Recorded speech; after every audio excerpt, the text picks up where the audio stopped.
Hola, ¿qué tal? Muy buenas noches. Pues bienvenidos a una emisión más de Diálogos. En esta ocasión tenemos pues ya una asiduo visitante a este estudio. Hoy lo vamos a hacer vía streaming y vamos a platicar con él, el doctor Rodolfo de la Guardia García. Rodolfo, pues sin más presentaciones, porque ya eres ampliamente conocido en el espacio de diálogos y también a nivel nacional. Hoy en día estás teniendo mucha presencia mediática con la presentación de esta segunda edición de tu libro. Queremos platicar un poco de las implicaciones que vienen con la reforma al Poder Judicial, pero también hablar un poco de este libro, el Manual de Extradición, que está, pues ahorita estás exponiendo en varios foros universitarios sobre todo, y que nos platiques un poco de todo esto. Muy buenas noches, bienvenido. ¿Qué tal, José Luis? Qué gusto estar contigo, con ustedes. Desde luego, siempre es un privilegio estar en este espacio y sí, platiquemos, estoy a tus órdenes. Rodolfo, pues bueno, sin duda ha habido una gran masificación sobre lo que ha generado esta reforma al Poder Judicial. Pero en un primer acercamiento, ¿qué implicaciones principales ves tú de esta reforma judicial a la estructura del sistema judicial mexicano? Mira, José Luis, ya desde el 5 de febrero, el Ejecutivo Federal propuso una reforma ya materializada al día de hoy, pero para entenderla tendríamos que identificar a partir de la exposición de motivos. La exposición de motivos de la reforma, que genera al final del día la votación, como ya todos la conocemos, indica precisamente que se ancla en una necesidad. Dice, hay dos afirmaciones. La primera afirmación en esta exposición de motivos es que todo el Poder Judicial de la Federación es corrupto. Dicen, los grandes problemas del Estado mexicano en materia de procuración y administración de justicia se encuentran en el Poder Judicial de la Federación. Esa es la lógica. No hay más de 3 o 4 párrafos donde se reconozca un diagnóstico sobre las problemáticas del Poder Judicial de las entidades federativas y mucho menos del reconocimiento de la mala calidad de las investigaciones en las carpetas y del ejercicio de la acción penal en el contexto de esta reforma. Y así llegamos a una votación y una publicación del decreto que reforma a la Constitución, Administración de Justicia, el matiz de Administración de Justicia con lineamientos muy importantes. El primer lineamiento, y que es el que yo creo que todos ya hemos conocido y hemos visto, es el contexto de la elección de los jueces. Se dice en junio, el primer domingo de junio, es decir, el 1 de junio de 2025, va a haber una elección por el 50% de los jueces, por el contexto de los ministros de la Corte. Una elección popular, una elección donde el Congreso, el Ejecutivo, no los partidos políticos y el Poder Judicial van a hacer propuestas. Y esto es lo primero que llama la atención. Es una reforma constitucional. El segundo punto es el contexto de un tribunal de disciplina, porque se decía, el segundo elemento es la corrupción va de la mano con el nepotismo. El Poder Judicial está lleno de amiguismo, está lleno de familiares. Y entonces necesitamos generar un tribunal de disciplina que sancione a sus pares, a los jueces, a los magistrados y a los propios ministros a partir no solamente de la irregularidad administrativa que hayan cometido, corrupción, sí. Este es el problema, José. De decir, tu interpretación es incorrecta y a partir de ahí te sanciono. No has resuelto en 6 meses, a partir de ahí te sanciono. Hoy en día, José Luis, tenemos tribunales colegiados de 3 magistrados, ministros, salas, donde las interpretaciones son tan ricas que hay votos concurrentes, votos para... Y eso no significa cometer una falta administrativa y ni mucho menos un delito. Significa tener una interpretación que a lo mejor no va con la mayoría. Y el tercer punto, que es uno que no se tocó, es la autonomía presupuestal, José Luis. El Poder Judicial sigue dependiendo del Ejecutivo en cuanto al ejercicio del presupuesto. Entonces, esto es un poco, esto es el contexto de de qué tenemos hoy en esta reforma judicial. Claro, ¿qué vamos viendo? El lunes pasado ya se abrió en el INE una primera sesión para abrir el proceso electoral.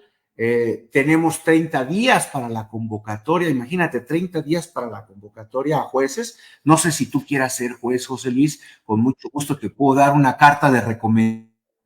Y la de otros vecinos, ¿no? También. Bueno, y la de tus vecinos, imagínate, ¿no? Y de un periodo muy, digamos, político. Uh-huh. Pero estamos en un periodo mucho más importante, José Luis, que se llama Estado de Derecho. Y ese periodo implica estos 30 días a partir del 16 de septiembre pasado, que da la oportunidad de impugnar esta reforma constitucional, de impugnarla. Ya ahí en mi tierra, ahí donde estamos, en Coatzacoalcos, una jueza de distrito concedió una suspensión que está en todos los chats jurídicos relacionada precisamente, y ahorita platicamos de ello. Entonces, ¿dónde estamos parados? Estamos parados en un proceso electoral para hacer real la reforma judicial, elecciones de jueces, creación de un tribunal de disciplina y otros elementos, jueces sin rostro. Y por otro lado tenemos el contexto de del ejercicio de impugnación, esto que está en los tribunales. ¿En dónde nos va a desembocar esto, José Luis? En una circunstancia en la que vamos a tener eventualmente un choque de trenes donde el Poder Judicial está admitiendo a trámite para la valoración eventualmente del Pleno. Por otro lado, estamos avanzando en la reforma en su carácter electoral. Rodolfo, sin duda, digo, en esto no hay, creo que podemos ponernos de acuerdo de que era necesaria una reforma judicial. En todos los sentidos, por lo que hemos visto. Quizá esta no es la forma más adecuada o el mecanismo más certero para llevarla a cabo. Pero desde tu punto de vista, ¿esto está provocando, como lo han dicho algunas voces, un debilitamiento, falta de independencia de la Suprema Corte de Justicia? A ver, no puedo estar más de acuerdo contigo. Sí, todo ejercicio normativo, todo ejercicio de administración, y en este caso, en el derecho humano, la impartición de justicia, es perfectible. Y sí, se requiere una reforma que dé garantías a la meritocracia, que dé garantías a las personas que entran como meritorios, luego van a oficiales secretarios, actuarios, secretarios, y que tienen por su propio trayecto y capacidades que el secretario, de acuerdo de un juzgado, tenga la aspiración legítima y genuina de poder ser juez, o por lo menos de concursar en las mismas oportunidades. Por eso, una de las propuestas que daba hace 15 días era la creación, la promulgación de una ley general del servicio civil de carrera del Poder Judicial. Es decir, rompamos el nepotismo, no dejemos, perdón que lo diga así, que no lo dejemos que el tío, la sobrina, el cuñado, el hermano estén en un nepotismo cruzado, no necesariamente dependen de ti, pero estén en otro juzgado de tu compañero, de tu homólogo, y evitar eso y que sean las personas que ocupen esos cargos la meritocracia. Ahora, el contexto es, a ver, si me pides una respuesta de sentido común, desde luego elegir a personas sin capacidades, sin conocimientos, sin carrera judicial, lo único que nos va a demeritar o nos va a desvanecer es la calidad de la justicia. La justicia no se da únicamente leyendo la ley, sino interpretando la ley y viendo los méritos y los razonamientos de la prueba. Se ha avanzado muchísimo en materia de desahogo de prueba para poder regresar a un contexto. Ahora, una respuesta completamente jurídica. Me dices, ¿se va a debilitar la calidad de la Corte? Pues no sabemos quiénes son, quiénes van a ser. Sabemos que de 11 se redujo a 9. Sabemos que eventualmente, si las impugnaciones no son exitosas, se van a ir. Sabemos que van a llegar ministras, particularmente ministras que están hoy en funciones, ya dijeron, yo quiero y me voy a candidatear. Entonces, vamos a tener una nueva conformación de la Corte. La calidad, pues bueno, la vemos todos los días en TikTok, la vemos en redes sociales, la vemos, decía la Corte decía la Corte y los clásicos de la teoría constitucional, los poderes judiciales hablan con su sentencia. Los poderes judiciales no están preparados para ganar las calles, no estaban preparados, no están hechos para las marchas, están hechos para admitirte una demanda, están hechos para resolverte o desahogarte una prueba, están hechos para razonarte con razón tuya o sin razón tuya. El gran tema aquí es que va a haber se puede visualizar que la calidad de las resoluciones, no nada más en la Corte, te estoy hablando del juzgado de primera instancia en Coatzacoalcos, en materia civil, familiar, penal. Porque, a ver, estamos hablando y siempre me voy a mi zona de confort, que es la penal, pero imaginemos un juez de competencia especializada, ¿no? ¿Lo puede ser un joven egresado sin experiencia? Así lo dice la reforma. Y lo digo con el mayor de los respetos, todo acaba de salir egresado con su sed, nunca pisado o cosido un expediente, haberse peleado con la fotocopiadora porque no te escupe las copias correctas o no haber foliado una copia certificada, pues evidentemente va a tener una capacidad básica. Dicen ahora el ejercicio de razonamiento, sana crítica y máximas de la experiencia. ¿Qué máximas de la experiencia puede tener un joven recién egresado?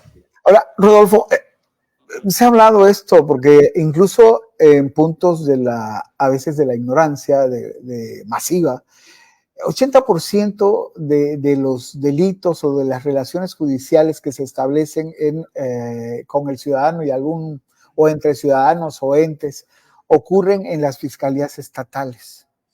Es ahí donde, digamos, está pues la zona gruesa, la zona importante de lo que lleva a cabo quizá el impacto de una reforma judicial.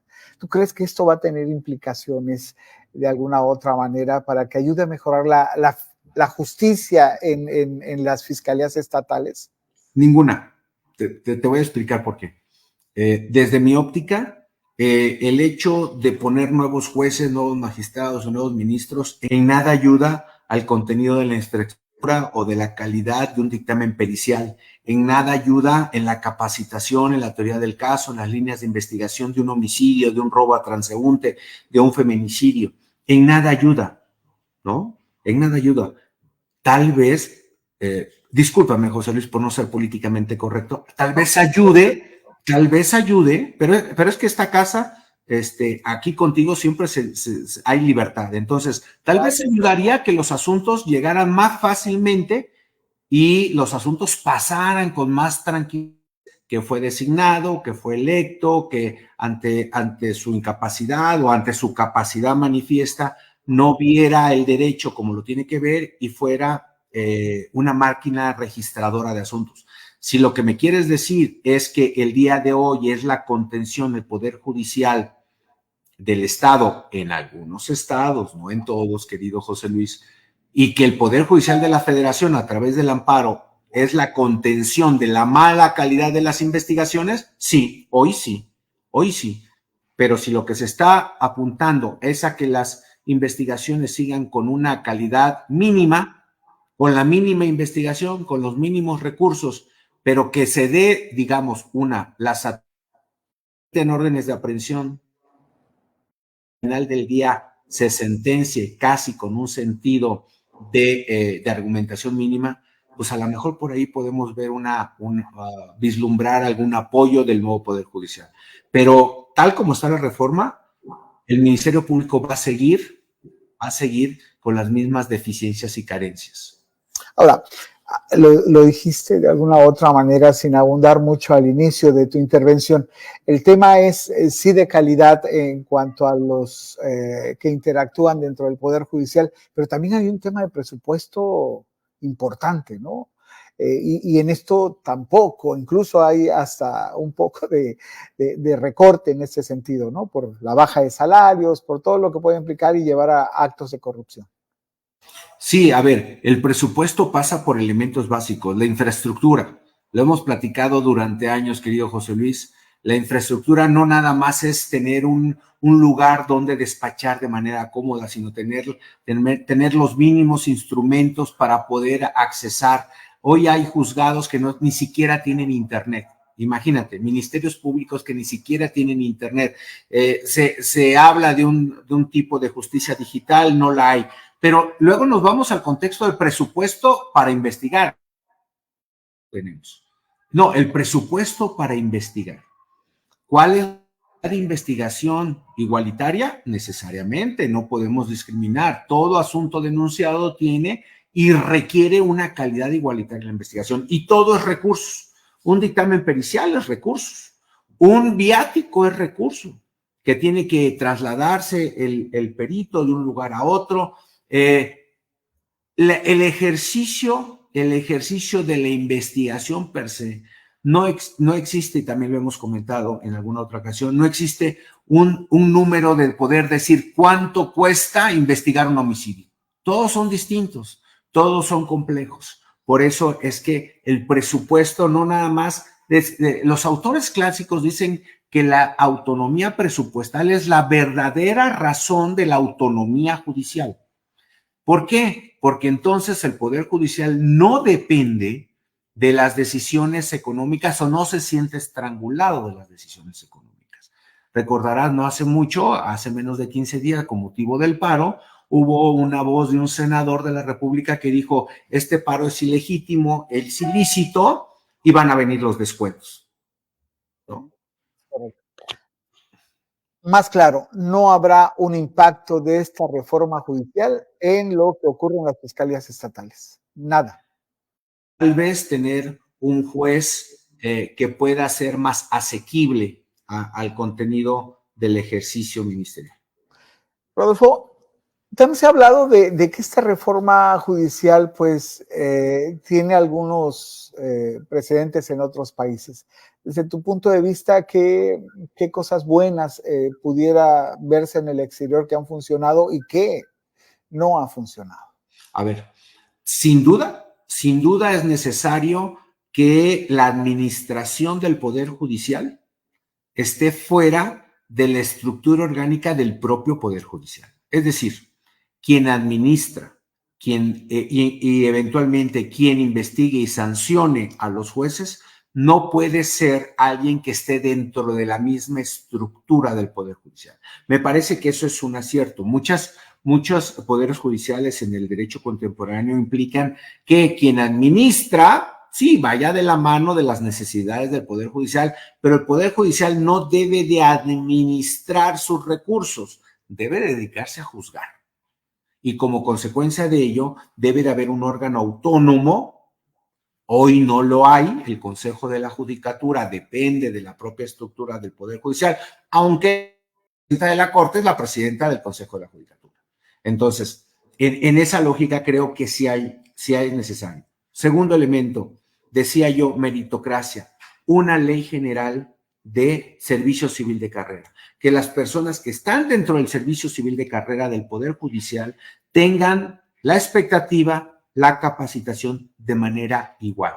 Y que si en un ejercicio de oposición tú, José Luis, me derrotas y ganas y eres juez, lo seas por tus méritos, no porque eres compadre de alguien o primo hermano de alguien o sobrino de alguien.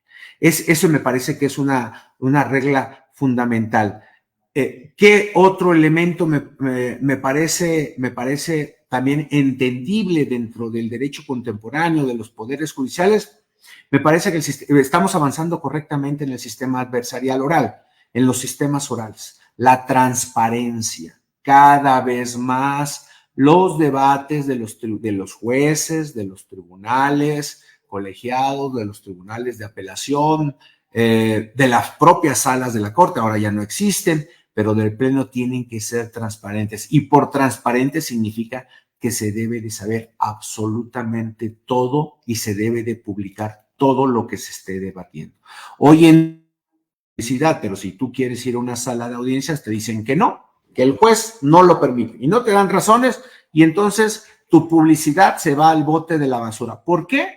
No lo sabemos. entendemos que hay excepciones, delitos sexuales, otro tipo de delitos donde sí se privilegia la secrecía, pero en otros delitos necesariamente se está permitiendo eso. O en sesiones de tribunales colegiados donde dicen, en el asunto fulano de tal, se dice quién contiene, cómo viene la resolución y todos a favor y se acabó, o todos en contra y se acabó. Yo creo que esa transparencia también viene bien al sistema. Ya un poco para terminar este tema y pasar a platicar un poco sobre tu libro. Hay un calendario que ha establecido, tú bien lo decías, el lunes pasado, digamos, se dio inicio dentro de línea lo que pudiera ser este calendario para llegar a la elección del próximo 2025.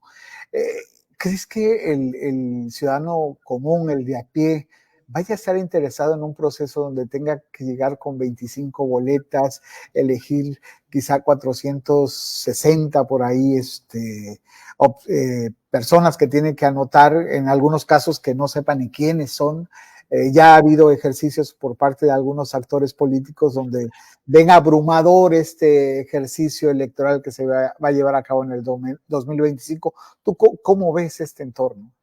Apenas estamos por leer la letra chiquita, José Luis. Apenas tenemos la reforma judicial a nivel constitucional. La letra chiquita no la hemos visto, no se ha emitido la convocatoria. Creo que todavía vienen muchos dolores de parto en ese sentido. Sí me parece que no es un ejercicio pragmático. A veces, para ir a votar por una elección municipal donde tienes 3 fotografías o 4 fotografías, no solamente no estás de acuerdo, sino no te interesa de qué se trata.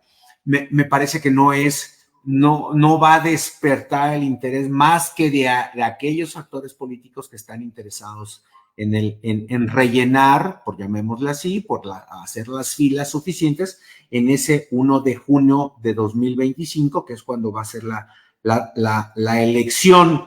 Fíjate, el 10 de marzo de 2025, inicio de campañas judiciales. 10 de marzo. Ahí nos vemos en la campaña. Nos vamos a tratar con respeto, desde luego. No, 10 de marzo, campañas judiciales. ¿Tú te imaginas lo que va a pasar a partir del primer minuto del 10 de marzo? ¿Cuántos que están en el Poder Judicial ahorita ya están en el listado? ¿Cuántos ahorita del Poder Judicial, pero conocen al actor político en turno? Eso me genera ruido, pero déjame ir al campo de la impugnación. Hoy, mientras tú y yo estamos platicando en la mañana, el Pleno de la Corte tenía listado sendas resoluciones. A ver, ya se están promoviendo amparos indirectos, ya se están promoviendo acciones judiciales, jurisdiccionales, para que juzgados de distrito conozcan sobre la ilegalidad de la reforma judicial. Ya existen incluso consultas en el Pleno de la Corte donde la presidenta Norma Piña le está diciendo a sus pares, oiga, yo te consulto en términos de la ley orgánica 10 y 13 de la ley orgánica del Poder Judicial de la Federación para que me digas si somos competentes a entrarle a esta reforma. Y yo te lo decía un momento antes de entrar al aire. La jueza de distrito 19º, fíjate, 19º de distrito en el estado de Veracruz, en Coatzacoalcos. A pocos metros de donde estás, se dictó una resolución en un amparo indirecto, es el 823, diagonal 2020. La discusión, proclamación y la aprobación del dictamen relacionado con la reforma judicial de forma constitucional. Y fíjate, el 20 de septiembre, hace unos días, dentro de este expediente, se dicta una resolución y dice, lo leo por la importancia de donde estamos, en nuestra tierra, y por la importancia jurídica. Y dice, resulta procedente conceder la suspensión definitiva con efectos restitutorios para que las autoridades responsables, presidente de los Estados Unidos mexicanos y director del Diario Oficial de la Federación, en el ámbito de sus competencias, eliminen la publicación realizada en el Diario Oficial de la Federación el 15 de septiembre de 2024 del decreto de reforma constitucional. ¿Qué va a hacer la Consejería Jurídica? Seguramente va a interponer recurso de revisión, procede el recurso de revisión. Pero ya estamos viendo cómo de las calles Está saltando a los... está saltando a la lucha jurídica. Por eso te dije y comentaba, viene lo mejor. Claro, las letras chiquitas y sobre todo, lo sabes muy bien, en el próximo año tendremos aquí en Veracruz y Durango, en el país, elecciones pues, concurrentes con este proceso electoral del Poder Judicial, y esto va a convertir al ciudadano en presa de N número de mensajes en todos los sentidos. Es correcto. Es correcto. Y entonces vamos a entrelazar campañas judiciales, campañas municipales y se va a volver una verdadera fiesta electoral, por llamarla de alguna manera. Rodolfo, quisiera pasar a platicar un poco sobre lo que es la segunda edición de tu libro, el Manual de Extradición, el Sistema Penal Adversarial y su implementación en el proceso de extradición.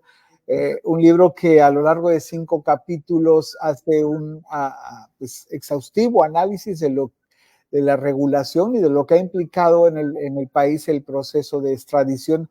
Entonces, eres un experto no solo en el tema de estudiarlo, sino vivirlo, estar dentro de los mecanismos de extradición que han ocurrido en los últimos años, además muy importantes dentro de la vida política del país.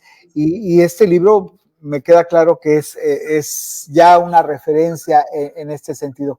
Intentaba preguntarte, como pudiera ser la pregunta a cualquier escritor de novela, ¿qué te inspira de alguna otra manera a llevar? Sé que esto fue producto de una tesis de un doctorado, pero ¿qué es lo que te lleva a decir, a ver, aquí está pasando algo, aquí hay algo interesante que compartir, aquí esto va a dejar huella?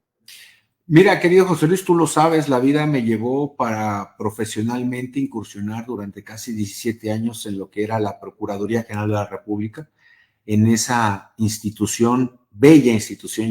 Yo sigo pensando que las instituciones no son las personas. En esa bella institución incursioné en lo que era este procedimiento de extradición. Y durante estas etapas, peleando procesalmente desde el lado de la Fiscalía ahora, que era buscar que las personas fueran extraditadas a cualquier costo procesal, me di cuenta que esta ley de extradición internacional mexicana era una ley escrita a través del sistema mixto, es decir, el sistema penal anterior. Se nos viene el paradigma, ya no nuevo, de 2008 y luego su implementación 2016, en el contexto de las nuevas reglas adversariales, y me doy cuenta que los libros de texto, llamémoslo así, los libros de dogma sobre la extradición, eran libros que se dedicaban a la figura, se dedicaban al concepto, se dedicaban a la ley, un poco explicaban la ley, pero faltaba para alcanzar el grado de doctor fue proponer una adecuación de esa ley de extradición para adminicular las reglas procesales adversariales. La ley de extradición hoy tiene, y el procedimiento de extradición pasivo tiene que llevarse a cabo con reglas orales, es decir, en el debate, ante un juez, con la persona reclamada, con reglas específicas, con excepciones muy marcadas, con pruebas pertinentes. Entonces, yo elevé ese ejercicio, obtuve el grado y luego dije, bueno, esto no es suficiente, querido José Luis, porque me parecía que aún estando yo enemistado con estos libros de pautas que ofrecen soluciones mágicas, ¿no? De que desafortunadamente muchos compañeros del foro, estudiantes, apuestan a que teniendo un libro de formatos, con eso van a ganar el asunto. Y yo le dije a mi editor, le digo, vamos a hacer, a José Luis Anaya, mi editor, yo le dije, oye, vamos a hacer un libro, permíteme, públicame un libro, en el cual yo pueda no solamente recuperar lo dogmático de los grandes maestros, Luna Altamirano, Reyes Tallabas, Franco Guzmán, en materia de extradición, grandes conocedores, solamente está el dogma, sino es que el litigante, el defensor o la persona juzgadora e incluso el Ministerio Público sepa a qué va a cada audiencia. Delimito claramente cada audiencia como desde una óptica muy, muy respetuosa podría generarse un debate oportuno, pero diría yo lo más importante, José Luis, un debate técnico. Ese es el propósito de la obra. Ya respondiste de alguna u otra manera a una de las preguntas que tenía ahí sobre cómo ha evolucionado. En tu primer capítulo abordas este tema de cómo ha evolucionado pues el mecanismo de extradición en el país. Pero yo quisiera preguntarte en términos de normalmente, y seguramente tú tendrás algunos ejemplos, destacar esta doble incriminación que se da luego en algunos procesos. ¿Cómo se garantiza este principio que no exista esta doble incriminación en un proceso de extradición? Sí, mira, uno de los principios, hay varios principios dentro de lo que es el procedimiento de extradición. El primer principio es el nomen juris, mínimo punitivo, un principio básico de debido proceso. El principio de doble incriminación es muy importante. Muchos en el foro llegamos a pensar en algún momento que todo delito es extraditable siempre esté en un catálogo, ¿no? Es decir, si te piden a una persona por homicidio y en México el delito de homicidio existe, es extraditable. Eso es atender a un principio de nomen juris, pero el principio de doble incriminación no atiende a los nombres de los delitos. Hay delitos tan complejos, y diría yo delitos innominados, ni siquiera tienen un nombre, ¿no? Que hay ley de instituciones de crédito, muchas leyes especializadas, que lo que importa son los hechos. Por eso el principio de doble incriminación tiene tanta importancia. En un sistema de extradición, por ejemplo, con el que llevamos en los sistemas del common law, donde se requiere el envío de pruebas, el ejercicio de doble incriminación, la pregunta que el defensor, el fiscal y la persona juzgadora en fase judicial del procedimiento tiene que hacerse es: estos hechos que me está enviando el gobierno extranjero son hechos que podrían ser encuadrables o punibles en México. Esa es la doble incriminación, porque en muchas ocasiones, te doy un ejemplo, para México podría ser, o lo es, en algún tiempo también, federal de contribuyentes, ¿no? Pero en muchas legislaciones extranjeras eso no es delito, eso es una falta administrativa. Por eso el contexto de la doble incriminación es importante.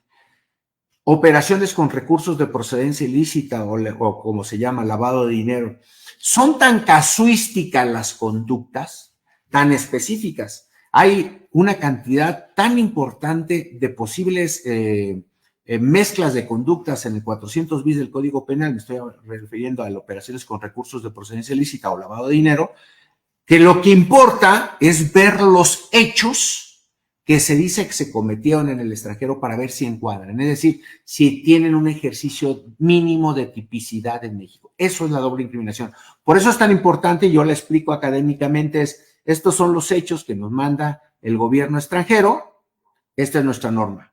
¿Casan o no casan? Claro. Si no casan, la persona no es extraditable. Si casan, puede ser materia de extradición con algunos otros argumentos de defensa. Rodolfo, hay un tema que es importante y creo que lo debió haber sido la primera pregunta en este tema de tu libro, que nos explicaras así digamos, muy puntual, cuál es el proceso que lleva un tema de extradición, desde la detención provisional hasta la entrega del reclamado por el gobierno. Sí, José, fíjate, el procedimiento de extradición pasiva, dice la primera sala de la Corte, está conceptualizado, dividido en 3 momentos. El primer momento es lo que tú ya has identificado, se llama detención provisional con fines de extradición. Esta detención provisional es una medida de urgencia, es una medida cautelar. Es una persona que estando en territorio nacional mexicano existe el riesgo de que se va a fugar y entonces a la luz del tratado o en ausencia del tratado de la ley de extradición se pide su detención hasta por 60 días. Querido José Luis, esta detención no te la quita nadie porque es de fuente constitucional. 119 constitucional, la persona tiene que estar privada de libertad por los 60 días. Pero ¿por qué digo que es una medida cautelar? Lo es porque al final del día el gobierno no ha iniciado un procedimiento de extradición. Lo que está pidiendo es, oye, México, es posible que se me fugue, por favor deténlo hasta por 60 días. Luego viene la primera etapa, que es lo que yo siempre he señalado, la etapa más importante, que es la fase judicial. En esta etapa de fase judicial, ante el juez de distrito federal, todos los procedimientos por mandato del 50 y el 51 de la Ley Orgánica del Poder Judicial de la Federación son materia federal. No vamos a ver ningún procedimiento de extradición en un juzgado local. Al iniciar ahí, hay una fase de debido proceso. Le comunican a la persona por qué lo quieren, le notifican por qué lo quieren, por qué hechos, por qué tratado, por qué cargos, por qué circunstancias, y luego vienen una secuela de audiencias, una presentación, excepciones. ¿Cómo te vas a defender? ¿Por qué te vas a defender? ¿Eres la persona? No, no eres la persona. ¿Está cursada bien el procedimiento, el tratado, la petición formal, sí o no? Y luego un desarrollo de pruebas. Ese desarrollo de pruebas tienden no al fondo del asunto, porque la extradición no juzga el fondo. No es, en la extradición la pregunta no es si cometiste el delito. No, la pregunta es si el gobierno requirente está cumpliendo con los requisitos formales y materiales para llevarlo a tu cliente. Esa es la pregunta. Y esa fase, después de las pruebas, culmina con algo que se llama opinión jurídica. Esta opinión jurídica del juez es una opinión que no es vinculante. Fíjate, a diferencia de España, lo que diga un juez mexicano, federal mexicano, sobre conceder o opinar, rehusar la extradición, no es vinculante para relaciones exteriores.